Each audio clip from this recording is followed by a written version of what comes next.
അതുപോലെ നമുക്ക് സാലറി കിട്ടിക്കഴിഞ്ഞാൽ ഒരു 10 ദിവസം കൊണ്ട് നമ്മുടെ കയ്യിൽ പൈസ തീർന്നു പോകുന്ന ഒരു രീതിയുണ്ട്. ഭൂരിഭാഗം ആളുകൾ പറയുന്ന ഒരു കാര്യമാണത്. അതായത് കയ്യിൽ പൈസ നിൽക്കുന്നില്ല എന്നുള്ളത്. പൈസ സേവ് ചെയ്യാൻ വേണ്ടി നമ്മൾ ശ്രദ്ധിക്കേണ്ട കുറച്ച് കാര്യങ്ങൾ എന്തൊക്കെയാണ്? അല്ല, അത് അമ്മൂമ്മമാരൊക്കെ പറഞ്ഞില്ലേ, കിട്ടണേക്കാളും കുറച്ച് ജീവിക്കണം എന്നുള്ളത്. It's all. ഇതാണ് ഫസ്റ്റ് ആയിട്ടുള്ള കാര്യം. അൾട്ടിമേറ്റ്ലി ഓണസ്റ്റ് ആവുക. ഓണസ്റ്റ് ആവാന്ന് പറഞ്ഞാൽ നമ്മളായിരിക്കും ഞാൻ ഒന്നും പറയാറില്ല, സത്യമേ പറയാറുള്ളൂ. അതല്ല ഓണസ്റ്റി എന്ന് പറയുന്നത്. ഇപ്പം ഇപ്പോൾ ക്രിസ്റ്റീനെ ഇമ്പ്രസ് ചെയ്യാനായിട്ട് ഞാൻ ചിലപ്പോൾ വില കൂടിയ വാച്ച് ധരിച്ചിട്ടുണ്ടാവും. ചിലപ്പോൾ എനിക്ക് ഇതിനുള്ള അഫോർഡബിലിറ്റി ഉണ്ടാവില്ല. പക്ഷേ ക്രിസ്റ്റീനെന്നല്ല, ഞാൻ എല്ലാവരും ഇമ്പ്രസ് ചെയ്യാനായിട്ട്. പക്ഷേ ഇത് എനിക്കിഷ്ടപ്പെട്ടാണ്, എൻ്റെ ബഡ്ജറ്റിനാണ്. That is honesty. അപ്പോൾ നമ്മൾ എന്ത് സാധനം വാങ്ങാൻ പോകുമ്പോഴും എന്ത് രീതി ആക്ടിവിറ്റി ചെയ്യുന്ന ടൈമിൽ നമ്മൾ ചില ടൈമിൽ ഇപ്പം വേറെ ഒന്നും വേണ്ട. ഇപ്പോൾ നമ്മൾ ഒരു മോളിൽ പോയി ആ ടൈമിൽ നമ്മൾ ഭക്ഷണമൊക്കെ വാങ്ങാൻ നിൽക്കുകയാണ്. അപ്പോൾ നല്ല ഡ്രൈ ഫ്രൂട്ടിൻ്റെ ഒക്കെ അവിടെ പോയിട്ട്, ഉദാഹരണം പറയാം, നല്ല നട്ട്സിൻ്റെ ആൽമണ്ട്സിൻ്റെ ഒക്കെ അവിടെ നിൽക്കുകയാണ്. അപ്പോൾ നമുക്ക് ചിലപ്പോൾ വാങ്ങാനുള്ള 100 ഗ്രാം വാങ്ങാനായിരിക്കും നമ്മൾ നിൽക്കുന്നത്. അപ്പോൾ കടക്കാരൻ ചോദിക്കണം 1 കിലോ എടുക്കട്ടെ. അപ്പോൾ എല്ലാവരും മുന്നിച്ച് 1 കിലോ നോക്കണം. അപ്പോൾ അയ്യോ, എൻ്റെ അടുത്ത് 1 കിലോ വാങ്ങാനായിട്ട് കഴിയില്ല എന്ന് തോന്നും. അപ്പോൾ ഒന്ന് നിർത്താൻ പറയും. ആക്ച്വലി ദാറ്റ് ഈസ് ഓൾസോ വന്നതുണ്ട്. സത്യസന്ധത ഇല്ലായ്മയാണത്. അത് നമ്മുടെ ശരിക്കും നമ്മുടെ ഈഗോനെ ഹേർട്ട് ചെയ്യുന്ന ഒരു സാധനം. അങ്ങനെയൊക്കെ ആൾക്കാർ എത്രയോ വാങ്ങണ്ടാവുന്ന അറിയോ? നോക്കിക്കഴിഞ്ഞാൽ അറിയാൻ പറ്റും. അപ്പോൾ ചില ടൈമിൽ നല്ല വിൻഡോ ഷോപ്പിംഗ് നടത്തുന്ന ടൈമിൽ നല്ല ഈഗോ ഹേർട്ട് ചെയ്യാനായിട്ട് കഴിവുള്ളൊരു സെയിൽസ്മാൻ ഉണ്ടെങ്കിൽ അത് മാത്രം മതി നമ്മളുടെ ബഡ്ജറ്റ് തെറ്റാനായിട്ട്. ശ്രദ്ധിച്ചാൽ മനസ്സിലാവും. അല്ലെങ്കിൽ വേറെ ഒന്നും വേണ്ട. ഇപ്പോൾ ബൈ നൗ സെൽ ടുമോറോ എന്ന് പറഞ്ഞിട്ടുള്ള സാധനം, അത് sorry buy now buy pay tomorrow, 0% EMI, ഇതെല്ലാവരും.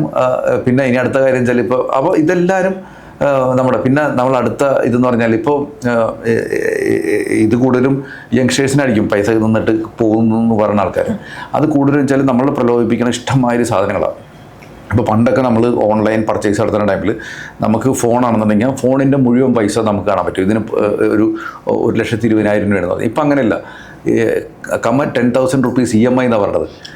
അപ്പോൾ നമ്മൾ വിചാരിക്കണം 10,000 rupees അല്ലേ ഉള്ളൂ. ഇപ്പോൾ കാറ് വാങ്ങുന്ന സമയത്ത് ചിലപ്പോൾ നമുക്ക് എപ്പോഴും പറഞ്ഞ കാര്യം വെച്ചാൽ നമ്മൾ നോക്കണം എത്ര രൂപ EMI ഉണ്ട് നോക്കണം. അപ്പോൾ എനിക്കിപ്പോൾ 1 ലക്ഷം രൂപ ശമ്പളം, എനിക്ക് 50,000 രൂപ EMI കുഴപ്പമില്ല. പക്ഷേ it's 50% going away from you. അല്ലെങ്കിൽ ഇനി അടുത്ത ചോദ്യമുണ്ട്. അടുത്ത വിഷയം പറഞ്ഞു കഴിഞ്ഞാൽ നമ്മൾ പറയും അങ്ങനെയാണെങ്കിൽ ഞാൻ ഈ പറഞ്ഞ 50 എന്ന് പറഞ്ഞാൽ വലിയ EMI എന്ന് പറഞ്ഞു കഴിഞ്ഞാൽ 3 കൊല്ലത്തേക്ക് എടുത്താലായിരിക്കും. ചിലപ്പോൾ പറഞ്ഞാൽ ഇതൊരു 7 കൊല്ലത്തേക്കോ 8 കൊല്ലത്തേക്ക് എടുത്ത് കഴിഞ്ഞാൽ EMI ഭയങ്കരമായിട്ട് ചുരുങ്ങും. പക്ഷേ നമ്മൾ അത്രയും ഇൻട്രസ്റ്റ് കൊടുത്ത് പോകുന്നുണ്ട്. അപ്പോൾ 8 കൊല്ലത്തേക്ക് നമ്മൾ ബ്ലോക്കായി. അപ്പോൾ ഇതൊക്കെ കാരണം തന്നെ നമ്മൾ അറിയാതെ ഒന്ന് ഒരു ചെറിയ ശമ്പളം കിട്ടുന്ന ആൾ ഒന്ന് ഷോപ്പിൽ പോയി തിരിച്ചു വന്നാൽ മതി. അപ്പോൾ തന്നെ വേണമെന്നുണ്ടെങ്കിൽ നമുക്കൊരു ചെറിയ മനസ്സാണെങ്കിലും നല്ലൊരു അപ്പുറത്തൊരു സെയിൽസുകാരനുണ്ടെങ്കിലും നമ്മുടെ 50% സാലറി EMIയിലേക്ക് ആക്കാനുള്ള ഒരു എൻവയോൺമെൻറ്റ് നമ്മളുണ്ട്.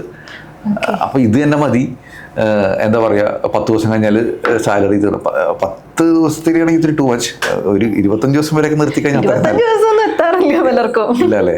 അപ്പോൾ അങ്ങനെയാണെങ്കിൽ ഐ തിങ്ക് ക്രെഡിറ്റ് കാർഡിലൊക്കെ ആയിരിക്കും പലരും നമ്മുടെ ഇപ്പോഴത്തെ കാര്യമല്ലേ, നമ്മളെ കൊണ്ട് എങ്ങനെ പേയ്മെൻറ്റ് നടത്താമെന്നുള്ളതിൻ്റെ ഹ്യൂജ് റിസർച്ച് നടത്തുന്നുണ്ട്. ഇപ്പോൾ ചിലപ്പോൾ നമ്മൾ നോക്കണമെങ്കിൽ ഒരു IT കമ്പനിയിലൊക്കെ ഇരിക്കണ ഒരു ജോലിക്കാരന് എത്ര രൂപ ശമ്പളം കൊടുത്തിട്ടാണ് നിർത്തണം. അയാൾ ഇപ്പോൾ ഫ്ലിപ്കാർട്ടിൽ, ആമസോണിൽ അവിടെ ഇരിക്കുന്ന എഞ്ചിനീയേഴ്സിൻ്റെ ജോലി എന്താ? നമ്മളെ കൊണ്ട് ടെംപ്റ്റ് ചെയ്യിച്ചിട്ട് നമ്മളെ കൊണ്ട് സാധനങ്ങൾ വാങ്ങിപ്പിക്കാതെ. അപ്പോൾ ദേ ആർ സോ ഇൻ്റലിജൻറ്റ് ഈ സാധനം. അപ്പോൾ നമ്മളിലേക്ക് ഇതിനെ ട്രിഗർ ചെയ്യും. അപ്പോൾ നമ്മൾ ഒരു ഉദാഹരണം പറഞ്ഞാൽ മതി. നമ്മളൊരു ഫോൺ വാങ്ങുന്നത് മനസ്സിൽ വിചാരിച്ചാൽ മതി. അപ്പോൾ തന്നെ ഇൻസ്റ്റാഗ്രാമിൽ തുടങ്ങി അതിൻ്റെ അഡ്വർടൈസ്മെൻ്റ് ആയിരിക്കും. അപ്പോൾ നമ്മളായിരിക്കും നമ്മുടെ മനസ്സ് പോലും മനസ്സിലാക്കാനുള്ള കഴിവുണ്ട് എന്നുള്ളതിനായിരിക്കും. അപ്പോൾ നമ്മളായിരിക്കും code is calling us to buy this എന്നൊക്കെ തോന്നിപ്പോവും. അപ്പോൾ യങ്സ്റ്റേഴ്സിനൊക്കെ ഈവൻ നമ്മളിപ്പോൾ നമുക്ക് ഇങ്ങനെ കാണാമല്ലോ, ഈ ആപ്പുകളൊക്കെ കാണാൻ പറ്റും നമുക്ക്. ഇപ്പോൾ യങ്സ്റ്റേഴ്സിനൊക്കെ എൻ്റെ ക്യാമറ പിടിക്കുന്ന ഒരുത്തനുണ്ട്, ഇവൻ യങ്ങ. അപ്പോൾ ഇവനോട് സംസാരിക്കുമ്പോൾ എനിക്ക് ജെൻസി സാധനങ്ങളൊക്കെ മനസ്സിലാവുന്നത്. അപ്പോൾ ഇവർ പറഞ്ഞാൽ ഭയങ്കര പ്രൗഡായിട്ട് പറഞ്ഞത്, സാർ എനിക്ക് ഈ ആപ്പ് ഉണ്ട്, അപ്പോൾ എനിക്ക് 30,000 രൂപ എന്തോ അവൈലബിലിറ്റി ഉണ്ട് അത് ലോൺ എടുക്കാനായിട്ട്. അപ്പോൾ അവനതെടുത്ത് അവൻ ഓരോ കാര്യങ്ങളൊക്കെ വാങ്ങി പ്രൗഡായിട്ട് പറഞ്ഞു, ഞാൻ ചേട്ടന് മൊബൈൽ വാങ്ങിക്കൊടുത്ത്, അമ്മയ്ക്ക് ഇത് വാങ്ങിക്കൊടുത്ത്, അത് സോ ഹാപ്പി. പക്ഷേ ഇതിൻ്റെ ഞങ്ങൾ ഇരുന്ന് കുത്തിരുന്ന് നോക്കിയപ്പോൾ മനസ്സിലായി 36% പലിശ. You won't even understand. കാരണം ഇതെല്ലാവരും പറഞ്ഞ കാര്യം വെച്ചാൽ നിങ്ങൾ ഇത്ര അടച്ച് ഇനി അടുത്ത കാര്യം 36% പലിശയാണെങ്കിൽ ഇത് കഴിഞ്ഞാൽ ഇവൻ കഷ്ടപ്പെട്ടൊരു 15,000 രൂപ അടച്ചു എന്ന് വെച്ചാൽ 50% അടച്ചു കഴിഞ്ഞു. അപ്പോൾ തന്നെ വേറെ pop off message, you are eligible for another 15,000. അപ്പോൾ wow, app is so kind. അപ്പോൾ പിന്നെയും വാങ്ങാന്ന് പറഞ്ഞിട്ട് പിന്നെ സോ ആ ഒരു ലൂപ്പിൽ നമ്മൾ വിടത്തില്ല. ഈ പറഞ്ഞ അതിൽ കൂടെ ക്രെഡിറ്റ് കാർഡും കൂടി ആയി കഴിഞ്ഞാൽ പിന്നെ അടുത്ത ലൂപ്പിൽ കൂടെ നമ്മൾ ഇങ്ങനെ സഞ്ചരിച്ചുകൊണ്ടിരിക്കുക. അപ്പോൾ ഇതെല്ലാവരും കൂടി ആകും. പിന്നെ നമ്മൾ കടയിൽ പോയി കഴിഞ്ഞാൽ പറഞ്ഞ 0% EMI, അപ്പോൾ പറഞ്ഞാൽ നമ്മൾ ഇൻട്രസ്റ്റ് ഒന്നും കൊടുക്കണില്ല. പക്ഷേ അനദർ ട്രാപ്പ്. കാരണം വെച്ചാൽ നമ്മൾ വിചാരിക്കും 0% EMI അല്ലേ ഉള്ളൂ, കുഴപ്പമില്ല എന്ന് പറയും. പക്ഷേ നമ്മൾ 1 ലക്ഷം രൂപ സാധനം വാങ്ങി കഴിഞ്ഞാൽ 10,000 രൂപയാണെങ്കിലും ഇനി അടുത്ത 10 മാസത്തേക്ക് നമ്മുടെ സാലറി 10,000 രൂപ കുറഞ്ഞു. നിങ്ങളുടെ ഒരു പറയണം, നിങ്ങളുടെ സ്ഥാപനം പറയണം കച്ചവടം കുറവാണ്, ഒരു 10,000 രൂപ നിങ്ങളുടെ സാലറി കട്ട് ചെയ്തിട്ട് നിങ്ങൾ ആരെങ്കിലും സമ്മതിക്കും? പിന്നെ ഇവിടെ നിന്നെ സമ്മതിക്കുന്നത്. അപ്പോൾ ഇതാണ് ഇവിടുത്തെ വിഷയം പറഞ്ഞാൽ. അപ്പോൾ ഇങ്ങനത്തേലൊക്കെ വന്നുപെട്ട് കഴിഞ്ഞാൽ ഇപ്പോഴത്തെ വിഷയം പറഞ്ഞാൽ ഞാൻ പല കോർപ്പറേറ്റ് ഓഫീസിലൊക്കെ പോയിട്ട് ഞാനിങ്ങനെ ഇങ്ങനത്തെ മണി വർക്ക്ഷോപ്പൊക്കെ ചെയ്യാറുണ്ട്, എസ്പെഷ്യലി നമ്മുടെ ക്ലയൻസൊക്കെ റെഫർ ചെയ്യാനുള്ളത്. അപ്പോൾ ഞാൻ എപ്പോഴും ഒരു പറഞ്ഞൊരു കാര്യമാണ്, പല എന്നോട് കമ്പനിയുടെ ഓണേഴ്സും പറഞ്ഞ കാര്യമാണ്, ശമ്പളം കുറവാണെന്ന് പറഞ്ഞ് പലരും വിട്ടുപോകുന്നു. അപ്പോൾ ഞാൻ പറഞ്ഞു ശമ്പളം കുറവായിട്ട് വിട്ടുപോകുമെന്ന് പറഞ്ഞു കഴിഞ്ഞാൽ അവൻ അടുത്ത ദിവസവും ഇത് തന്നെ പറയും. അതല്ല വിട്ടുപോകുന്നത്, പൈസ മാനേജ് ചെയ്യാൻ അറിയാത്തതിൻ്റെ വില വിട്ടുപോകുന്നത്. കാരണം ഈ സാധനം ഇനി വേറെ ഒന്നും വേണ്ട, ആ സ്ഥാപനം തന്നെ പറഞ്ഞ് പൈസ വിട്ടുപോകണം എല്ലാവരും പറഞ്ഞ് ഞാൻ അടുത്ത മാസം തൊട്ട് നിങ്ങളുടെ ശമ്പളം 50% കൂട്ടിത്തരാം, അല്ല 100% കൂട്ടിത്തരാം. എന്നാലും അടുത്ത 3 മാസത്തിൽ ആ കുട്ടി അത് തന്നെ ഒന്ന് പറയും ശമ്പളം മാനേജ് ചെയ്യാൻ പറ്റണം. Because he or she don't know how to manage that money. അപ്പോൾ ഈ ഒരു ഞാനീ പറഞ്ഞത് എപ്പോഴും സത്യമാവണമെന്നില്ല കേട്ടോ, കാരണം ചില ആൾക്കാർക്ക് ജെന്യുവൻ റിക്വയർമെൻറ്റ് കേട്ടോ. പക്ഷേ എന്നിരുന്നാലും പൈസ മാനേജ് ചെയ്യാൻ പഠിച്ചു കഴിഞ്ഞാൽ ഉള്ള പൈസ എങ്ങനെ മാനേജ് ചെയ്ത് ഹാപ്പി ആയിട്ട് ജീവിക്കണം എന്ന് അവർ പഠിക്കും. അതോടൊപ്പം തന്നെ ആസ്പിറേഷൻ സ്റ്റോപ്പ് ചെയ്യരുത്. നമ്മൾ ഇതെല്ലാം പഠിച്ചു കഴിഞ്ഞിട്ട് പറഞ്ഞു ഇനി എനിക്ക് ശമ്പളം കൂട്ടരേ വേണ്ട എന്ന് ഒരു എംപ്ലോയീസും പറയരുത്. ഈ പറഞ്ഞത് അത് എന്നും ഇദ്ദേഹത്തിൻ്റെ പ്രൊഡക്ടിവിറ്റി കൂട്ടാൻ വേണം. ഏതാണോ സ്ഥാപനത്തിൽ വർക്ക് ചെയ്യണത് അവിടെ നമുക്ക് തന്നെ ശമ്പളത്തിൻ്റെ 10 ഇരട്ടിയെങ്കിലും മിനിമം തിരിച്ചു കൊടുക്കാനുള്ള കഴിവ് വേണം. അങ്ങനെയാണെന്നുണ്ടെങ്കിൽ ശമ്പളം കൂട്ടേണ്ടത് നിങ്ങളുടെ റെസ്പോൺസിബിലിറ്റി അല്ല, ആ സ്ഥാപനത്തിൻ്റെ റെസ്പോൺസിബിലിറ്റിയാണ്. ഇപ്പോൾ നിങ്ങൾക്ക് 10 ഇരട്ടി നിങ്ങൾക്ക് കൊടുക്കാൻ താല്പര്യമുണ്ടെന്നുണ്ടെങ്കിൽ അവർക്ക് നിങ്ങളുടെ ശമ്പളം കൂട്ടിത്തരാണ്ടിരിക്കാനുള്ള ധൈര്യം ഉണ്ടാവും. ഇത് കൂട്ടി തന്നില്ലെങ്കിലും പോട്ടെ എന്നുള്ള ആറ്റിറ്റ്യൂഡിലല്ല ഇത് കൂട്ടിത്തരാത്തത്. ഇതാണ് വിഷയം. അപ്പം B productive, learn too much. Then നിങ്ങൾ ഇപ്പോൾ ഒരു വാളാണെന്നുണ്ടെങ്കിൽ ആ വാൾ തൊട്ടാൽ മതി, മുറിയാൻ പറ്റണം. അങ്ങനെയാണെന്നുണ്ടെങ്കിൽ ആ വാൾ വിൽക്കാൻ ഒരാളും തയ്യാറാവില്ല. ഓക്കെ. അപ്പൊ ആളുകൾ കടക്കണിയിലേക്ക് വരുന്നതിന്റെ പ്രധാന പ്രശ്നങ്ങൾ ഇതൊക്കെയാണോ? അത് ആവശ്യങ്ങൾ മീറ്റ് ചെയ്യാൻ പറ്റാതെ ആഡംബരങ്ങൾ കൊണ്ടാണ് ആളുകൾ കടക്കണിയിൽ അകപ്പെട്ടു? നമുക്ക് ചുറ്റും ഒത്തിരി ഉണ്ട്. ഇപ്പൊ നമ്മൾ കാണുന്നതാണ് ലോൺ ആപ്പിലൊക്കെ പെട്ട്, യൂത്ത് ആണെങ്കിലും അല്ല ഒരു 40 വയസ്സിന് താഴേക്കുള്ള ആളുകൾ ലോൺ ആപ്പിൽ പെട്ടു വന്നൊരു കണ്ടീഷൻ ഉണ്ടല്ലോ. അല്ലെ, ലോൺ ആപ്പിന്റെ ഒക്കെ വിഷയം പറഞ്ഞാൽ നമ്മളൊരു പൈസ മാനേജ് ചെയ്യാൻ അറിയാത്തൊരു വിഷയം.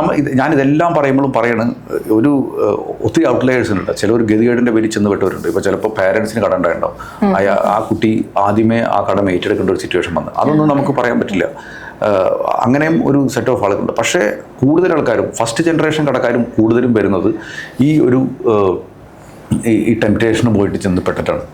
അപ്പോൾ നമുക്കെപ്പോൾ ഇപ്പോൾ ഞാനിങ്ങനെയെന്ന് പറയുമ്പോൾ ഇനി നമ്മുടെ കമൻറ്റിലൊക്കെ വന്നിട്ട് ആരെങ്കിലും തോന്നേന് ഇയാൾ പറഞ്ഞതൊക്കെ ഭയങ്കര പുച്ഛത്തോടെയാണെന്ന് പറഞ്ഞാൽ അങ്ങനെ I am coming from that kind of A family background. എൻ്റെ ഫാദറിന് നല്ല കടമുണ്ടായിരുന്നു. ഞങ്ങൾ വീട് ജപ്തി ചെയ്ത് ഇറങ്ങിയിട്ടുള്ളതാണ്. ഞാൻ